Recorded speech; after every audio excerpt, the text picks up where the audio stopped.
नमस्कार, special report में आपका स्वागत है। मैं हूं मनोज मानस। आज हम सबसे पहले बात करेंगे कांग्रेस नेता प्रियंका गांधी वाड्रा के वायनाड से नामांकन की। साथ ही बात करेंगे एलएसी पर भारत चीन के बीच समझौते के खास मायने की। और रिपोर्ट देखिए मेरठ के 3 स्टार होटल में बीजेपी नेता के होटल में छापेमारी की। और चलते चलते बात करेंगे दिल्ली एनसीआर में प्रदूषण की मार की। तो अब चलते हैं खबरों के विस्तार में। तो स्पेशल रिपोर्ट में पहले रिपोर्ट की बात करते हैं। कांग्रेस नेता प्रियंका गांधी वाड्रा ने वायनाड लोकसभा उपचुनाव के लिए अपना नामांकन दाखिल किया है। वायनाड उपचुनाव में प्रियंका गांधी का सामना भाजपा उम्मीदवार नव्या हरिदास से होने वाला है। रोड शो में प्रियंका गांधी ने लोगों को संबोधित किया। उन्होंने कहा कि पिछले 35 सालों में अलग अलग चुनाव के लिए प्रचार कर रही हूं। यह पहली बार है जब मैं आपको बता दें आपके समर्थन की मांग अपने लिए कर रही हूं। यह रिपोर्ट देखिए। प्रियंका की सियासी पारी। प्रियंका गांधी रायबरेली और अमेठी सीट का दौरा करती रहीं। प्रियंका 2004 में अपनी मां सोनिया गांधी की अभियान प्रबंधक थी, जबकि भाई राहुल के अभियान की देखरेख में मदद की थी। 2007 विधानसभा चुनाव में अमेठी रायबरेली क्षेत्र की 10 सीटों पर अंदरूनी कलह को शांत कराने में अहम रोल अदा किया। 2019 से पहले प्रियंका ने अमेठी और रायबरेली में कांग्रेस को मजबूत करने का काम किया। 23 जनवरी 2019 में प्रियंका का औपचारिक रूप से राजनीति में एंट्री हुई थी और प्रियंका को पहले यूपी के पूर्वी हिस्से का प्रभारी बनाया गया। 11 सितंबर 2020 को पूरे उत्तर प्रदेश का प्रभारी महासचिव नियुक्त किया गया। वहीं कांग्रेस सांसद राहुल गांधी ने रोड शो को संबोधित करते हुए कहा, वायनाड देश का ऐसा निर्वाचन क्षेत्र है जहां से 2 सांसद हैं, एक आधिकारिक सांसद और दूसरा अनौपचारिक सांसद। वहीं रोड शो के दौरान प्रियंका के पति रॉबर्ट वाड्रा कांग्रेस और आईयूएमएल के वरिष्ठ नेता खुले वाहन में उनके साथ थे। वाहन में उत्तर प्रदेश की अमेठी सीट से पार्टी के सांसद किशोरी लाल शर्मा भी मौजूद थे। जैसे जैसे रोड शो आगे बढ़ा, प्रियंका और राहुल गांधी ने भारी भीड़ की ओर हाथ मिलाया और एक छोटी बच्ची को गाड़ी में भी बिठाया। बच्ची कुछ देर उनके साथ रही। वाहन के आगे साथ और पीछे चल रहे यूडीएफ कार्यकर्ताओं और समर्थकों ने राहुल गांधी और प्रियंका के पक्ष में नारे लगाए। It is my honor to represent you. If you give me a chance. നിങ്ങൾ എനിക്കൊരു അവസരം നൽകിയാൽ നിങ്ങളെ പ്രതിനിധാനം ചെയ്യുക എന്ന് പറയുന്നത് എനിക്ക് കിട്ടുന്ന ഒരു ആദരവായി ഞാൻ കണക്കാക്കും. He has explained to me the large issues that you are facing, whether it is the issue of the medical college or the issue of the night traffic ban, all the issues that you are facing due to the conflict with the wildlife and the animals. My farmer sisters and brothers, my tribal sisters and brothers, my brother has explained to me the things that you face and your struggles. But I want to come to your houses, to your areas. I want to come and understand straight from you also what issues you face and how we can together help to resolve them and how we can tackle them. One is the official member of parliament and the other is the unofficial member of parliament, and they will both work together to protect the interests of the people of Wayanad. I ask the people of Wayanad, in fact I request the people of Wayanad that look after my sister and protect my sister. അതുകൊണ്ട് सुबह से प्रतीक्षा कर रहे UDF कार्यकर्ताओं और समर्थकों के साथ साथ सभी आयु वर्ग के आम लोगों ने प्रियंका और राहुल गांधी की तस्वीरों, पार्टी के रंगे गुब्बारों से और ढोल बजाकर उनका स्वागत किया। आपको बता दें कि प्रियंका गांधी अपनी मां और कांग्रेस संसदीय दल की अध्यक्षा सोनिया गांधी के साथ मंगलवार को मैसूर हवाई अड्डे पर उतरने के बाद सड़क मार्ग से वायनाड पहुंची थी। स्पेशल डेस्क के न्यूज इंडिया। तो स्पेशल रिपोर्ट में अगली रिपोर्ट की बात करते हैं। एलएसी पर भारत चीन के बीच समझौते के खास मायने हैं। आपको बता दें कि लद्दाख में एलएसी पर गश्त को लेकर समझौता हुआ है। भारत और चीन के सैनिक 2020 में गलवान घाटी में हुए संघर्ष से पहले की तरह ही फिर से गश्त कर सकेंगे। यह खास रिपोर्ट देखिए। भारत चीन के बीच समझौते के मायने, लद्दाख में एलएसी पर गश्त को लेकर समझौता। भारत और चीन के सैनिक 2020 में गलवान घाटी में हुए संघर्ष से पहले की तरह ही फिर से गश्त कर सकेंगे। समझौता भारतीय सैनिकों को देपसांग और डेमचोक में पुराने पेट्रोलिंग पॉइंट तक गश्त करने में भी मदद करेगा। भारत और चीन के बीच 4.5 साल से जारी गतिरोध अब खत्म होता नजर आ रहा है। दोनों देशों के बीच पूर्वी लद्दाख में पेट्रोलिंग को लेकर समझौता हो गया है। विदेश मंत्री एस जयशंकर ने कहा कि बड़े देशों के बीच मनमुटाव होता रहता है, लेकिन ये एक बड़ी सफलता है। अब एलएसी पर 2020 से पहले की स्थिति हो जाएगी। बता दें कि बीते कई सप्ताह से भारत और चीन के बीच राजनयिक और सैन्य स्तर पर बातचीत चल रही थी। इस बातचीत से एलएसी पर पेट्रोलिंग को लेकर सहमति बनी है। विदेश मंत्री जयशंकर ने एक कार्यक्रम में कहा कि 2020 के बाद कई ऐसे इलाके थे जहां उन्होंने ब्लॉक कर दिया था और हमने उन्हें ब्लॉक कर दिया था, लेकिन अब पेट्रोलिंग को लेकर समझौता हो गया है। अब हम वहां तक पेट्रोलिंग कर सकेंगे जहां 2020 तक करते आ रहे थे। I think it's a good development. It's a positive development, and I would say it's a product of very patient and very persevering diplomacy. That at various points of time, people almost gave up. You can say, this has happened. So we have always maintained that, on the one hand, we had to obviously do the counter deployments, but side by side, we have been negotiating. We've been negotiating in fact, since September of 2020, when I met my counterpart, Mr. Wang Yi, in Moscow at that time. The core issue is that China made some land grabs on Indian territory. And for the relationship to become normal, for India and China to build mutually beneficial cooperation, it's imperative for China to roll back its encroachments. फिलहाल भारत ने ऐलान किया है कि वो पूर्वी लद्दाख में line of actual control यानी एलएसी पर गश्त के मामले में चीन के साथ करार पर राजी हो गया है। इसके दोनों देशों के बीच 4 साल से चल रहे सैन्य विवाद को खत्म करने की दिशा में बड़ी कामयाबी माना जा रहा है। बता दें कि प्रधानमंत्री नरेंद्र मोदी 16वें ब्रिक्स शिखर सम्मेलन में शामिल होने के लिए रूस के दौरे पर हैं। फिलहाल पिछले कई सप्ताहों में हुई चर्चा का नतीजा ये रहा कि भारत और चीन के बीच लाइन ऑफ एक्चुअल कंट्रोल पर गश्त को लेकर समझौता हुआ है। इससे दोनों के बीच जारी विवाद का अंत होगा। 2022 से इन क्षेत्रों में चले आ रहे मुद्दे का समाधान हो रहा है। समझौते के बाद एलएसी पर भारत और चीन के सैनिक 2020 में गलवान घाटी में हुए संघर्ष से पहले की तरह ही फिर से गश्त शुरू कर सकेंगे। ये समझौता भारतीय सैनिकों को देपसांग और डेमचोक में पुराने पेट्रोलिंग पॉइंट तक गश्त करने में भी मदद करेगा। आपको बता दें कि जून 2020 में भारत और चीन के बीच गलवान घाटी में हिंसक झड़प हुई थी। इसके बाद ही दोनों देशों के बीच विवाद चल रहा था। दोनों देशों के बीच पिछले कुछ सालों में सैन्य और कूटनैतिक स्तर की कई बार बातचीत हुई, लेकिन आम सहमति नहीं बन पाई थी। एक रिपोर्ट के मुताबिक चीन की पीपुल लिबरेशन आर्मी ने भारतीय सेना के पेट्रोलिंग एरिया में घुसपैठ की थी।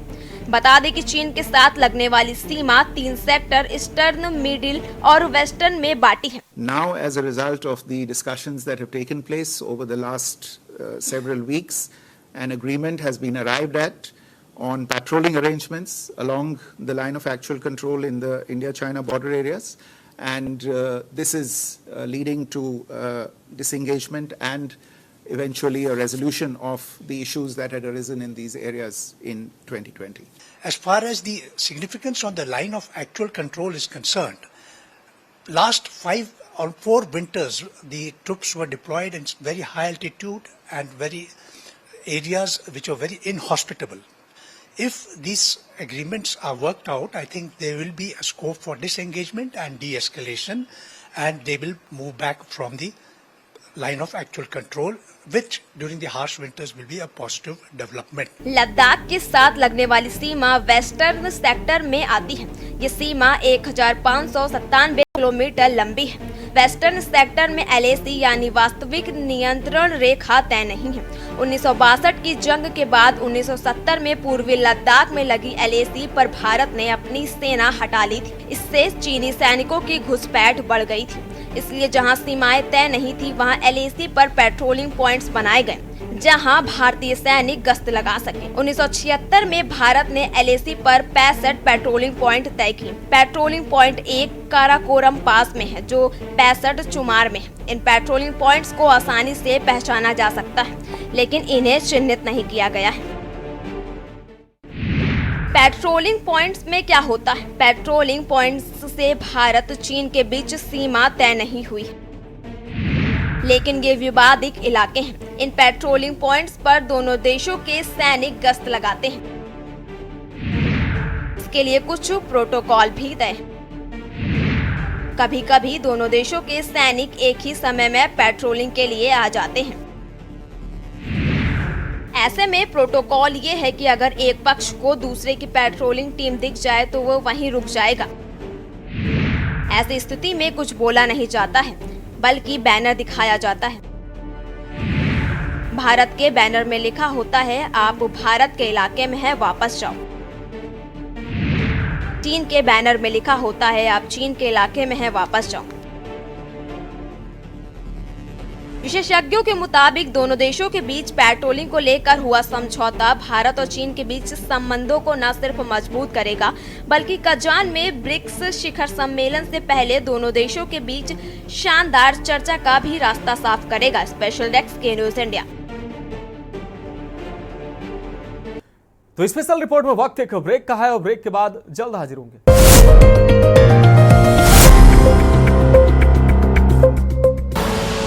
आप देख रहे हैं के न्यूज।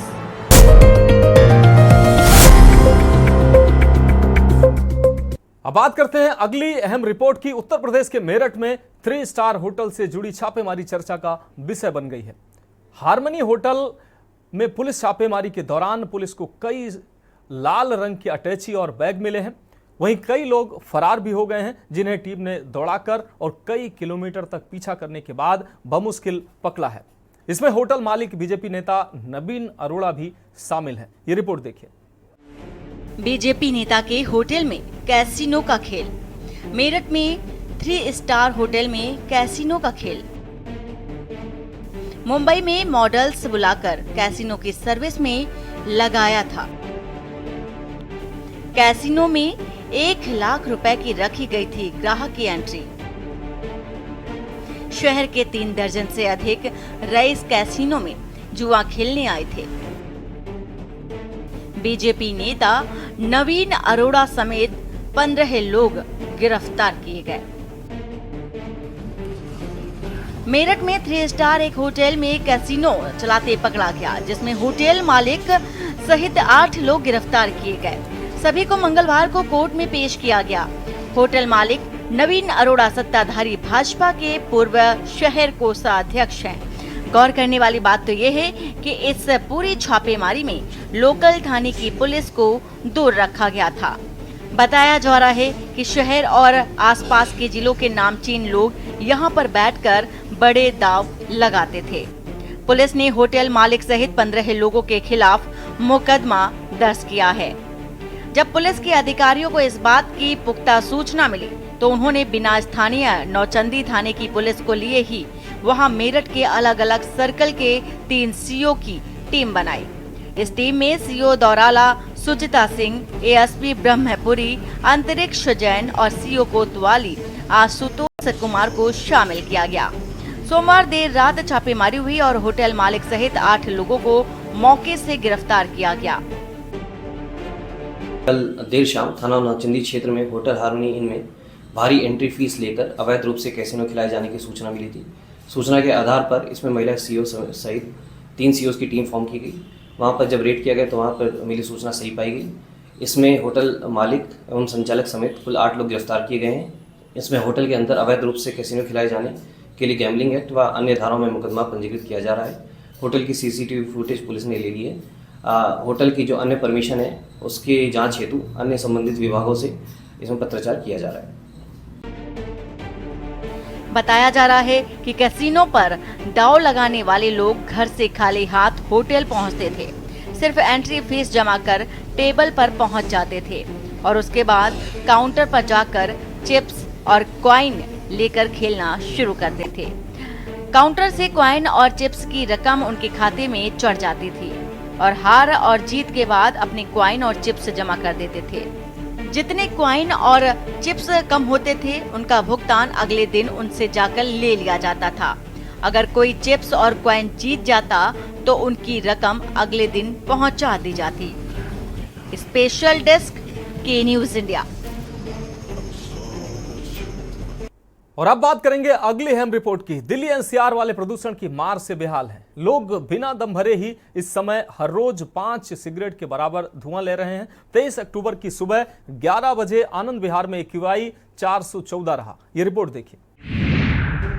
दिल्ली एनसीआर में प्रदूषण के हालात खराब। ग्रेडेड रिस्पांस एक्शन प्लान यानी ग्रैप 2 की पाबंदियां लागू। हवा खराब होने के बाद लिए गए कई अहम फैसले। 22 अक्टूबर को 310 के पार चला गया एयर क्वालिटी इंडेक्स। दिल्ली में सांस लेना खतरे से खाली नहीं। दिवाली पर इसके बढ़ने की आशंका 100%। दिल्ली में एयर क्वालिटी इंडेक्स 22 अक्टूबर को 310 के पार चला गया। 300 से पार का लेवल बहुत खराब श्रेणी का होता है, यानी अब दिल्ली में सांस लेना खतरे से खाली नहीं है। बता दें कि दिल्ली में AQI हर स्टेशन पर अलग अलग है। एक सिगरेट में 64.8 AQI जितना प्रदूषण निकलता है, यानी इस समय दिल्ली के जहांगीरपुरी और आनंद विहार में इंसान 6 सिगरेट पी रहा है, वह भी बिना पैसे खर्च किए। AQI यानी एयर क्वालिटी इंडेक्स जो हर साल ऐसे ही बिगड़ा हुआ रहता है, सुधरता नहीं है। सर्दियों में शुरू होते ही चेहरे दिखने बंद हो जाते हैं, चलते फिरते मास्क नजर आते हैं। अक्टूबर के आखिरी सप्ताह में अचानक से बढ़े AQI को लेकर आम जन, वैज्ञानिकों, डॉक्टरों, प्रशासन और सरकार की चिंता बढ़ जाती है। दिवाली पर इसके बढ़ने की आशंका 100% है, क्योंकि पटाखे तो फूटेंगे ही, चाहे सरकार या प्रशासन कितना भी मना कर ले या पटाखों को बेचने पर प्रतिबंध लगा दे। दिल्ली एनसीआर में प्रदूषण बढ़ने की बड़ी वजह हवा में पार्टिकुलेट मैटर की मात्रा का बढ़ना। पंजाब और हरियाणा में जैसे ही ठंड का मौसम आने लगता है, पिछली फसलों के बचे हुए हिस्सों को जलाया जाता है। हवा में जहर घोलने में बड़ा योगदान हवा का है। हवा की दिशा, गति और नमी, ये तीनों फैक्टर दिल्ली एनसीआर के फेफड़ों में जहर भर देते हैं। सर्दियों में लगातार होने वाले तापमान के बदलाव से ही प्रदूषण बढ़ता है। इसे टेम्परेचर इन्वर्शन कहते हैं। दिल्ली की आबादी ज्यादा है, साथ ही गाड़ियां की संख्या भी बहुत ज्यादा है। सूखी हवा के साथ रेत के कण, पटाखों से निकलने वाले केमिकल और उत्सर्जन प्रदूषण को बढ़ा देता है। क्या है AQI? वायु गुणवत्ता सूचांक AQI का इस्तेमाल दैनिक वायु गुणवत्ता की रिपोर्ट करने के लिए किया जाता है। यह आपको बताता है कि आपकी हवा कितने साफ या प्रदूषित है और इससे जुड़े स्वास्थ्य प्रभाव आपके लिए चिंता का विषय हो सकते हैं। AQI प्रदूषण हवा में सांस लेने के कुछ घंटों या दिनों के भीतर आपके स्वास्थ्य पर पड़ने वाले प्रभावों पर ध्यान केंद्रित करता है। AQI का उद्देश्य लोगों को यह जानने में मदद करता है कि आपके आसपास की वायु गुणवत्ता उनके स्वास्थ्य पर कैसे प्रभाव डालती है। पर्यावरण संरक्षण एजेंसी 5 प्रमुख वायु प्रदूषकों के लिए AQI की गणना करती है, जिसके लिए सार्वजनिक स्वास्थ्य की सुरक्षा के लिए राष्ट्रीय वायु गुणवत्ता मानक स्थापित किए गए हैं। हवा की शुद्धता मापने के लिए AQI एक इकाई है। इससे पता चलता है कि किसी इलाके की हवा कितनी साफ है। इसके अलग अलग कैटेगरी होती हैं, जिससे समझा जा सकता है कि उस स्थान की हवा में कितना प्रदूषण है। ग्रैप के 4 चरण हैं। पहला चरण जो है वो 200 से 300 AQI होने पर लागू होता है। 300 से ऊपर होने पर ग्रैप 2 के नियम लागू होते हैं। इस ग्रैप का मकसद क्या है? ग्रैप का मकसद ये है कि अगर मौसम प्रतिकूल होता है तो जो सोर्सेज हैं उनको कंट्रोल किया जाए। इसलिए पाबंदियां लगाई जाती हैं कि जिन वजहों से पोल्यूशन पैदा हो रहा है उनको कंट्रोल किया जाए। इसके लिए ग्रैप 2 लागू। It will not make a very significant impact. Reason is we are still following. In fact, GREP program is more or less, or NCAP program is more or less more of a emission centric and location centric, city centric or state centric.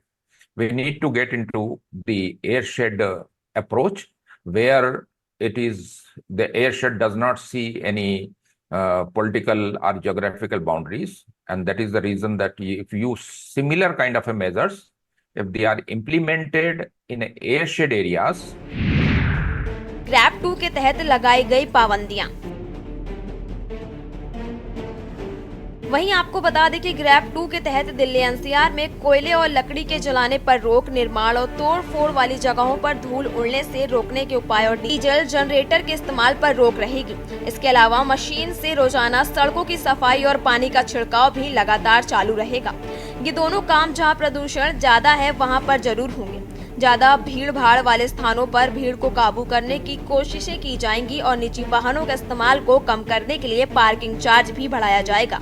Expert का मानना है कि grab 2 के तहत जो भी पाबंदियां लगाई गई उनमें प्रदूषण पर ज्यादा काबू नहीं होगा। इसके लिए और सख्त पाबंदियां की दरकरार रहेगी। बढ़ते प्रदूषण को देखते हुए दिल्ली की सड़कों पर सीएनजी और इलेक्ट्रिक बसों को ज्यादा चलाया जाएगा। इसके अलावा मेट्रो के फेरों को भी बढ़ाया जाएगा। स्पेशल डेस्क के न्यूज इंडिया। तो स्पेशल रिपोर्ट में आज के लिए मेरे साथ इतना ही। मुझे दीजिए इजाजत और आप देखते रहिए के न्यूज इंडिया।